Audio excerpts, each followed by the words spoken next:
نہیں کرتے, صرف شادی کے موضوع پر ہی بات کرتے ہیں.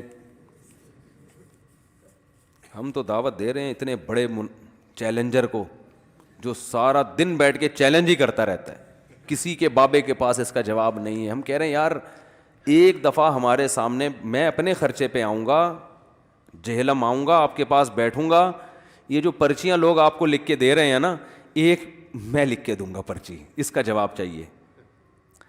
اور میں نے تو جواب دیے. یہ 20 رکعت تراویح پر جو اس نے ریکارڈ کروایا ہے, یا اور بھی جو ہمارے اہل حدیث علماء ریکارڈ کرواتے ہیں کہ 8 رکعت سنت ہے, آپ میرا دلائل سے بیان سن سکتے ہیں. ان کا کسی کے پاس ان باتوں کا جواب نہیں ہے کہ تراویح 20 رکعت ہی سنت ہے.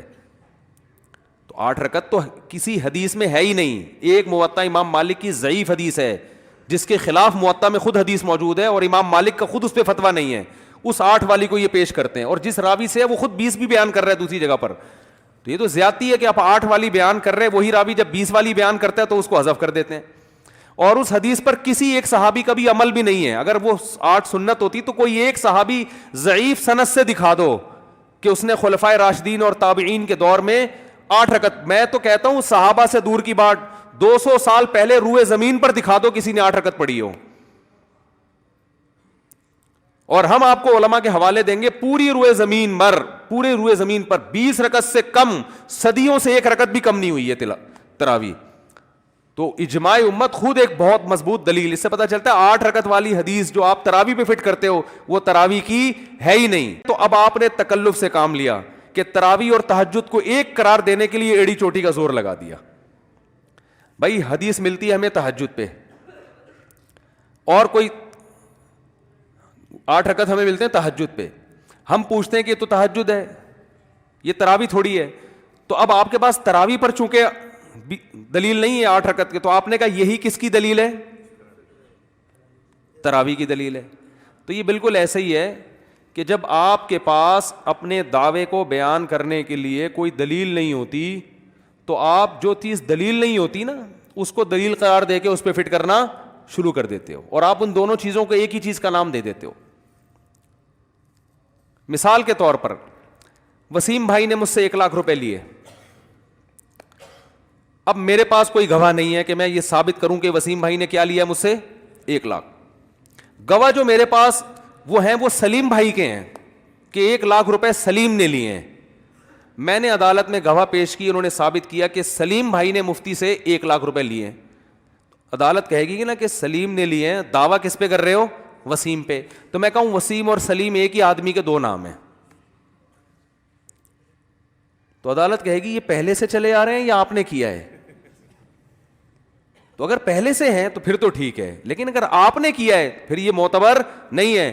تو تراویح اور تہجد الگ نماز چلی آ رہی ہے ہمیشہ سے, اس کے الگ الگ احکام ہیں. تراویح صرف رمضان میں ہوتی ہے, تہجد پورے سال ہوتی ہے.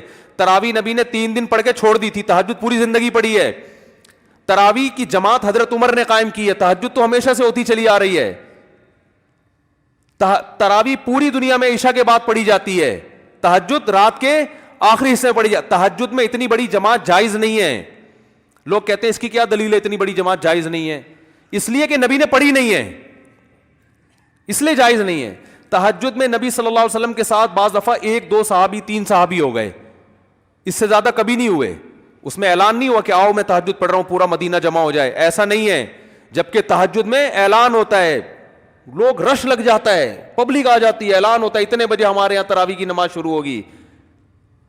تو اگر یہ تہجد ہوتی تو اس میں اتنی بڑی جماعت جائز نہ ہوتی, کیونکہ عبادت کے لیے ثبوت چاہیے. دیکھو آپ فجر کی 2 سنتیں جماعت سے پڑھ سکتے ہو؟ نہیں پڑھ سکتے. نبی نے انفرادی پڑھی ہے, تو تہجد بھی انفرادی, اور جماعت ہوئی ہے تو بہت تھوڑے پیمانے پر. 3 دن نبی صلی اللہ علیہ وسلم نے جو باہر نکل کے نماز پڑھی, اتنا رش لگ گیا, اس نماز کو تو آپ نے ختم کیا ہے. سمجھ رہے ہو؟ تاکہ امت پہ واجب نہ ہو جائے. حضرت عمر نے اس لیے شروع کیا کہ واجب ہونے کا امکان ختم ہو گیا. بعض لوگ یہ بھی کہتے ہیں کہ اصل میں یہ تہجد ہی ہے, لیکن وہ تعبیر یہ کرتے ہیں کہ تہجد رمضان میں جماعت سے پڑھنا جائز ہے.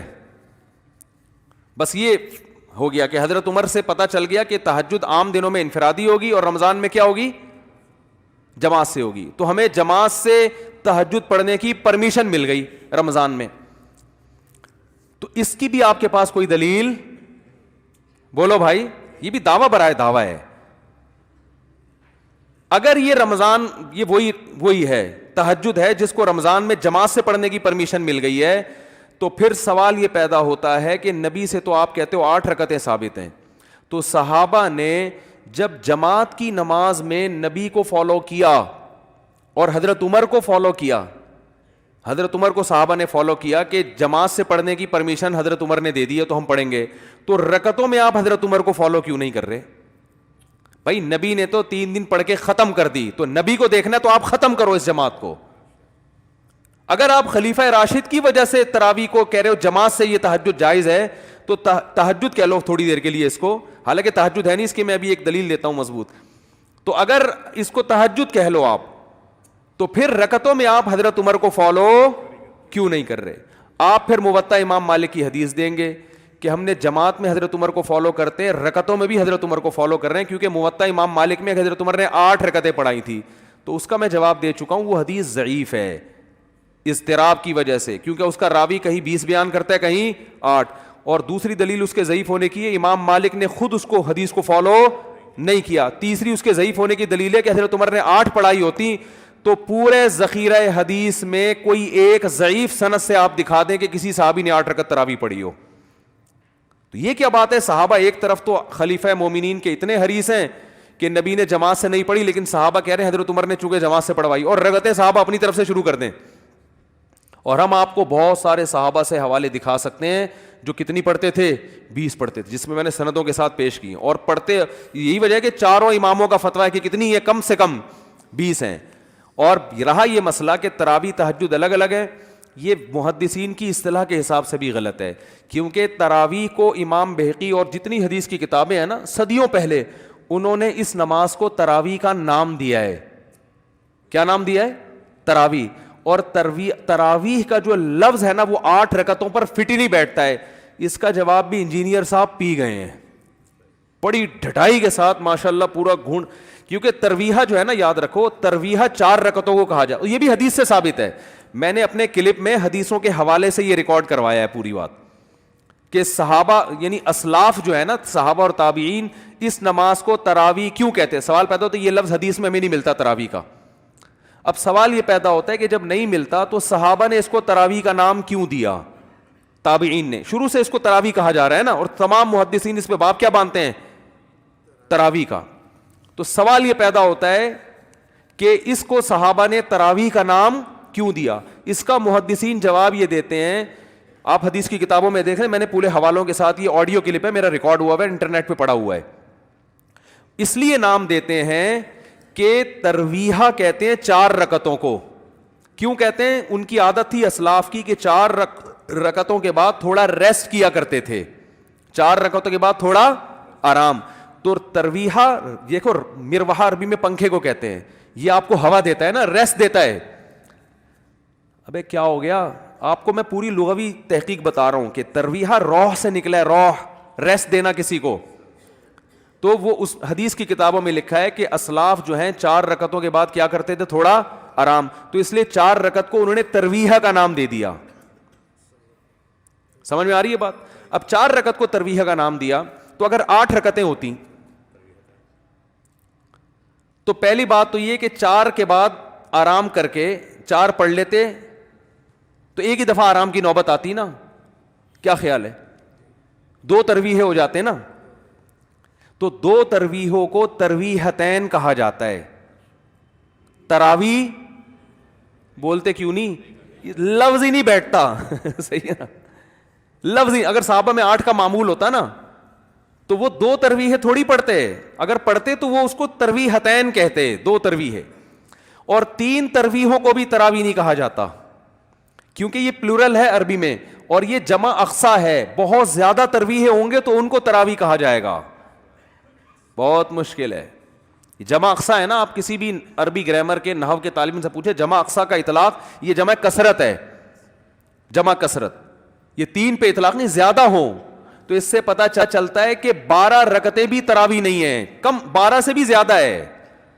سمجھ میں نہیں آ رہی میرا خیال ہے بات؟ 12 سے بھی زیادہ ہے. تو 12 سے بھی زیادہ رکعتیں ہوں گی تو تراویح کا لفظ اس پہ فٹ آئے گا. یہ چیلنج بھی ہم نے کیا تھا, مگر انجینئر صاحب اس کو بھی کیا ٹھنڈے پیٹوں انہوں نے پی پا کے ختم. ایسے غائب, ایسا جیسے کچھ بالکل وہ چیلنج ویلنج اسی طرح سسٹم سے چل رہے ہیں, سمجھ رہے ہو. تو لفظ ہی نہیں بیٹھتا. تو صحابہ تابعین نے اور سلاف نے اس کو نام ہی نہیں دیا. بعض نے یہ بھی کہا ہے کہ یہ محدثین جو ہے نا, اس کو صلاۃ اللیل کے عنوان سے ذکر کرتے ہیں تراویح کو. یہ بھی محترم نے دعویٰ کیا ہے اپنے کلپ میں نا, جو ان کا دعویٰ ہے کہ لاکھوں لوگوں نے سنا اور اتنا ہٹ ہوا کہ اس سے زیادہ دنیا میں کوئی چیز ہٹ ہی نہیں ہوئی. تو بات یہ اتنا ہٹ اس لیے ہو گیا کہ جو سننے والے ہیں وہ عالم نہیں ہے, ٹھیک ہے نا. وہ تو ان کو تو آپ کچھ بھی کہہ دو, علماء میں کتنا ہٹ ہوا یہ اصل بات ہے, ٹھیک ہے نا. تو محترم نے بھی کہا کہ صلاۃ اللیل کا عنوان تمام محدثین باندھتے ہیں اور صلاۃ اللیل کے نام سے نیچے تراویح کا تذکرہ کرتے ہیں. تو پتہ چلا یہ صلاۃ اللیل ہی ہے, الگ کوئی نماز نہیں ہے. صلاۃ اللیل کے تحت تہجد کا بھی تذکرہ ہوگا, تراویح کا بھی ہوگا, وطر کا بھی ہوگا. تو یہ ایک ہی نماز ہے, الگ الگ نہیں ہے. اور میں حیران ہوتا ہوں نیچے لوگوں کے کمنٹس دیکھ کر, واہ واہ واہ زبان اللہ. ابے تم میں کامن سینس نہیں ہے, کیا بات کر رہا ہے یہ. دیکھو میڈیکل سائنس جب حیوانوں کی قسمیں بیان کرتی ہے تو حیوان کے تحت انسان بھی آتا ہے, گدھا بھی آئے گا, بلی بھی آئے گی, گھوڑا بھی آئے گا. عنوان کیا ہوگا؟ جاندار چیزیں. تو ایک عنوان کے تحت اگر کئی چیزیں نیچے آ رہی ہیں تو کس پاگل نے کہا ہے, کس ڈکشنری میں لکھا ہے کہ سب ایک ہی ہیں؟ کیا ہو گیا بھائی؟ یہ کہا جائے گا یہ اس کی قسمیں ہیں, اور قسم ہمیشہ دوسرے سے کیا ہوتی ہے؟ منفرد. جب کسی چیز کی ایک عنوان باندھ کے قسم, دیکھو میں میڈیکل سائنس میں کچھ لکھ رہا ہوں کہ چیزوں کی دو قسمیں, ایک جاندار اور ایک بے جان. پھر جاندار چیزوں کا باب باندھ کے میں اس کی بتاتا ہوں کہ انسانوں کا باب الگ ہے, تہجد کا باب الگ ہے, صحیح ہے نا, سوری, انسانوں کا باب الگ, گدھوں کے بارے میں الگ. آپ نے کہا چونکہ تمام ڈاکٹر گدھے, گھوڑے, کتے, بلی اور انسان کو جاندار چیزوں کے عنوان سے ذکر کرتے ہیں, اس کا مطلب یہ گدھے, گھوڑے اور انسان سب ایک ہی چیز کے مختلف نام ہیں. اور یار یہ سینس تو ایک 5ویں کلاس کے بچے میں ہوتی ہے. آپ ماشاءاللہ اتنے بڑے محدث کہلاتے ہو, آپ میں یہ سینس نہیں ہے. اور نیچے جو کمنٹس کرنے والے وہ بالکل سینس لیس ہے. تو محدثین نے جو صلاۃ اللیل کا باب باندھ کے تراویح, تہجد اور وطر کے الگ الگ باب قائم کیے نا, الگ الگ, اس کا مطلب ہے یہ ہیں تو ساری صلاۃ اللیل, مگر یہ ایک نہیں ہے. وطر مستقل ایک الگ نماز ہے, پڑھی تہجد میں جاتی ہے, صلاۃ اللیل میں شامل ہے. تراویح بھی صلاۃ اللیل میں شامل ہے, اس لیے نہیں کہ یہ تہجد ہے. بھائی تہجد الگ ہے. نہیں آ رہی میرا خیال ہے بات سمجھ میں؟ تو یہ تو خود اس کی علامت ہے کہ الگ الگ, تبھی نام الگ الگ دے دیے ان کو. نام الگ دینا اس کی علامت ہوتی ہے کہ یہ چیز کیا ہے, ورنہ نام الگ نہ دیتے اس کو محدثین. یہ کہتے ہیں کہ تہجد رمضان کے علاوہ میں انفرادی پڑھی جائے گی, اور رمضان میں وہی تہجد جماعت سے پڑھی جائے گی, اور اس کی کوئی رکعتیں منقول نبی سے نہیں ہیں. ہم یہ کہیں گے کہ جماعت سے نماز پڑھنا جب تک ثبوت نہ ہو آپ نہیں پڑھ سکتے. تو جیسے جماعت سے نماز کے لیے ثبوت چاہیے, تو جتنی رکعتیں جماعت سے پڑھنا ثابت ہے نا, اتنی رکعتوں کے لیے بھی کیا چاہیے؟ ثبوت چاہیے. اس میں بھی آپ اپنی رائے سے نہیں کر سکتے کہ جتنی چاہے پڑھ لو. تو یہ کیا بات ہے؟ رکعتوں کے لیے جب ہم آپ کو ثبوت دیں تو اس کو تو آپ مانتے نہیں ہو, اور جب جماعت کے لیے ثبوت دیں تو آپ اس کو مانتے ہو کہ حضرت عمر نے کہا ہے. تو حضرت عمر نے اگر 8 شروع کی ہوتی نا تو کہیں تو پڑھی جاتی. امام شافعی رحمۃ اللہ علیہ, جو امام احمد بن حنبل کے استاذ, یعنی امام بخاری کے استاذ کے استاذ ہیں امام شافعی, وہ کہتے ہیں میں مکہ میں لوگوں کو 20 رکعتیں پڑھتا ہوا پا رہا ہوں. کوفہ میں سارے دنیا کہہ رہی ہے, سارے محدثین کہہ رہے ہیں ہم 20 رکعتیں دیکھ رہے ہیں, مدینہ میں دیکھ رہے ہیں تو 20 سے کم نہیں نظر آ رہی. ایک آدھ روایت ملتی ہے 16 رکعتوں کی, ایک آدھ روایت, زیادہ تر 20 یا 20 سے اوپر. تو آپ نے کیسے نکال لیا کہ بھئی 8 رکعت؟ تو یہ اجماع امت کے خلاف ہے. تو یہ جو کسی نے بھی سوال کیا ہے نا کہ آپ یہ نہیں کرتے, ہم چیلنج قبول کرتے ہیں, اگلا والا مارکیٹ سے شارٹ ہو جاتا. میں نے تو یہاں تک دعوت دی ہے کہ ہم نہیں آ سکتے, آپ آ جائیں, آپ یہاں بیٹھیں, آپ ہم سے سوال کریں, ہم آپ سے سوال کریں گے. بلکہ یہاں نہیں, ہم آپ کو یہاں بٹھا کے سوال کریں گے. اور پروٹوکول تو بند کمرے میں بیٹھ کے پھینکتے رہو, پھینکتے رہو, پھینکتے رہو. لوگ لپیٹنے کے لیے بیٹھے ہوئے, پھینکتے رہو. دوسرا, بھائی ہر ایک کی اس طرح جواب دینا شروع کر دوں, اگلا اور مشہور ہو جاتا ہے. خام خامے کیوں کسی کو, بھائی جو پراپر طریقہ ہے بات چیت کا اس سے بات کرو نا. مفتی صاحب, اور میں مناظر ہوں نہیں, سب سے بڑی بات یہ ہے, مناظرے کے تو چیلنج میں کرتا ہی نہیں ہوں, کیونکہ مناظرہ تو ایک فن ہے جو مجھے نہیں آتا. ہم تو بحث کرتے ہیں تمیز سے بیٹھ کے, آپ سامنے والے میں کوئی چیز صحیح ہوگی تو مانوں گا میں تو پہلے کہتا ہوں بھائی اگر آپ صحیح بات کرو گے میں فوراً اپنے دعوے سے پیچھے ہٹ جاؤں گا, اور یہ زبانی دعویٰ نہیں ہے, لوگوں نے مجھ پہ تجربہ بھی کر کے دیکھا ہے کہ ہٹتا واقعی ہٹ جاتا ہوں میں نے بیان کیا تھا کہ ایک جو ہے نا وہ ایک پوری ہمیں ذخیرہ حدیث میں ایک روایت ملتی ہے کہ نبی نے دوسری جماعت کسی نے مسجد نبی, اور کوئی حدیث نہیں ہے, بڑا دعویٰ کیا تھا, ایک اہل حدیث عالم نے بتایا کہ نہیں اور بھی حدیثیں ہیں, اور میں نے فوراً رجوع کا اعلان کیا, میں نے کہا بھائی مجھ سے غلطی ہوئی ہے اور بھی روایتیں. تو ہم تو بیٹھے ہوئے ہیں, حکیم الامہ مولانا شریف تھانوی سے کسی نے انہوں نے ایک اعلان کیا کہ جس نے جو پوچھنا ہے مجھ سے پوچھو, ہر بات کا جواب دوں گا. کسی نے کہا یہ تو بڑے متواضع ہیں, یہ اس طرح کے چیلنج تو کبھی بھی نہیں کرتے, آج ان کو کیا ہو گیا ہے کہ آج یہ کہہ رہے ہیں جو پوچھو ہر بات کا جواب. ایسا دعویٰ تو دنیا میں کوئی عالم نہیں کرتا نا, یہ تو تکبر ہے. تو حضرت سے جا کے پوچھا, حضرت آپ تو اتنے متواضع ہیں, آپ یہ اتنا بڑا تکبر والا دعویٰ آپ نے کیسے کر لیا, جو پوچھنا ہے میں جواب دوں گا. انہوں نے فرمایا یہ تھوڑی کہا کہ ہر بات کا ہاں میں جواب دوں گا, میں نے یہ کہا ہے جو پوچھو گے جواب دوں گا, جس سوال کا جواب آئے گا بتا دوں گا, ایسے جس کا جواب نہیں آئے گا بولوں گا نہیں پتا مجھے. یہ بھی تو جواب ہے نا, جس سوال کا جواب آتا ہوگا بولوں گا ہاں یہ ہے, نہیں آتا ہوگا بولوں گا مجھے معلوم نہیں ہے, تو یہ بھی جواب ہے. تو ہم تو یہ اللہ کا شکر ہے کوئی ہمارا کوئی کسی چیز پہ ہم ڈٹے ہوئے ہیں ہی نہیں. بھائی جو بولے گا ہمیں یہ صحیح ہے, اہل حدیث کی کوئی بات صحیح ہے تو ہم کہہ دیں گے وہ صحیح ہے بھائی. اگر وہ کہہ دے گا بھائی فلانے کی صحیح ہے بات, تو ہم تو یہاں بیٹھ کے اہل حدیثوں کی بھی ہم نے تعریفیں کی ہیں, اور آج سے نہیں کر رہے, میں تو 2005 سے کر رہا ہوں کہ بعض چیزیں اہل حدیث میں خاندانی ہیں تو وہ بدعت سے دور ہوتے ہیں, عامل ان میں کم ہوتے ہیں. اب اہل حدیثوں میں بھی عامل آنا شروع ہو گئے ہیں, وہ لال لال رومال بیٹھ کے جن چڑیل بھوت, میں نے کہا اب یہ بھی برباد. تو لوگ اس سے کہتے ہیں کہ اس کا مطلب آپ اہل حدیث کی تعریف کر رہے ہو بعض, تو بھائی ایک چیز کی ہم تعریف کر رہے ہیں ان کی, تو ہم نے یہ تو نہیں کہا کہ اگر وہ ہر لحاظ سے ہم ان کو ٹھیک سمجھتے تو میں اہل حدیث نہ ہو جاتا پھر. تو میرا ایک رائے ہے کہ اہل سنت میں داخل ہیں, اتنا زیادہ مخالفت کرنا کہ جہنمی قرار دے دینا, ان کے پیچھے نماز کو حرام کر دے دینا, یہ کیا ہے, یہ زیادتی ہے. کسی کے کوئی اہل حدیث کی مسجد میں نماز پڑھتا ہے بالکل جائز ہے, کیونکہ عقائد ان میں اور ہمارے بنیادی عقائد میں کوئی فرق نہیں ہے, بیسک عقائد وہ ہیں. تقلید کا مسئلہ ہے تو وہ انتظامی چیز ہے. ہم یہ کہتے ہیں کہ اس زمانے میں جب تک آپ پراپر کسی ایک مسلک کو فالو نہیں کرو گے دین پہ پراپر چل نہیں سکتے آپ, فسادات ہوں گے. وہ یہ کہتے ہیں نہیں ہوں گے, تو ہم ان کو مشاہدہ کراتے ہیں بھائی ہو رہے ہیں, دیکھو طلاق کا مسئلہ وہ وہاں سے پوچھتا ہے, کبھی وہاں سے پوچھتا ہے, کبھی اہل حدیث سے پوچھتا ہے, کبھی غامدی سے پوچھتا ہے, کبھی انجینئر سے پوچھتا ہے. یہ تماشا بن رہا ہے اور سب قرآن و حدیث کا لیبل ہی لگا رہے ہیں. تو یہ بات ان اہل حدیثوں کی سمجھ میں نہیں آ رہی. پھر بھی ہم جہنمی نہیں کہتے, ہم کہتے ہیں بھائی جو ان کی جتنی مینٹل اپروچ ہے اس حساب سے وہ کر رہے ہیں تو ان کو کرنے دو.